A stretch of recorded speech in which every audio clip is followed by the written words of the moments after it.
સુરત શહેરમાં અસામાજિક તત્વોનો આતંક સતત વધી રહ્યો હોય તેવા દ્રશ્યો સામે આવ્યા છે। જાણે અસામાજિક તત્વોએ સુરત પોલીસને ખુલ્લો પડકાર ફેંક્યો હોય તેવી સ્થિતિ સર્જાઈ। ઉધના બગદલ્લા રોડ પર આવેલી સોમનાથ સોસાયટીમાં અસામાજિક તત્વોએ ભારે હોબાળો મચાવ્યો। સ્થાનિક રહીશોના જણાવ્યા મુજબ વિસ્તારમાં ચાલી રહેલા દારૂના વેચાણનો વિરોધ કરવામાં આવતા કેટલાક અસામાજિક તત્વોએ રહીશોને નિશાન બનાવ્યા। આરોપીઓએ સોસાયટીમાં ઘૂસીને પતરાની કમ્પાઉન્ડ વોલ તોડી નાખી અને તોડફોડ મચાવી। ઘટનાના કારણે સ્થાનિક રહીશોમાં ભયનો માહોલ સર્જાયો। સમગ્ર ઘટના નજીકમાં લાગેલા સીસીટીવીમાં કેદ થઈ। સીસીટીવી ફૂટેજમાં કેટલાક શખ્સો દ્વારા તોડફોડ અને આતંક મચાવવામાં આવતો હોવાનું સામે આવ્યું। સ્થાનિક રહીશોએ આરોપ લગાવ્યો છે કે દારૂના વેચાણનો વિરોધ કરવાના કારણે જ અસામાજિક તત્વોએ આ હુમલો કર્યો હતો।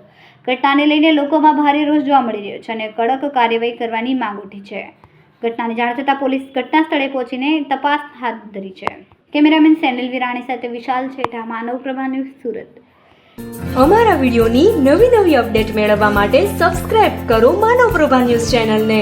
બેલ આઇકન ક્લિક કરો લેટેસ્ટ વિડિયો સૌથી પહેલા મેળવવા માટે।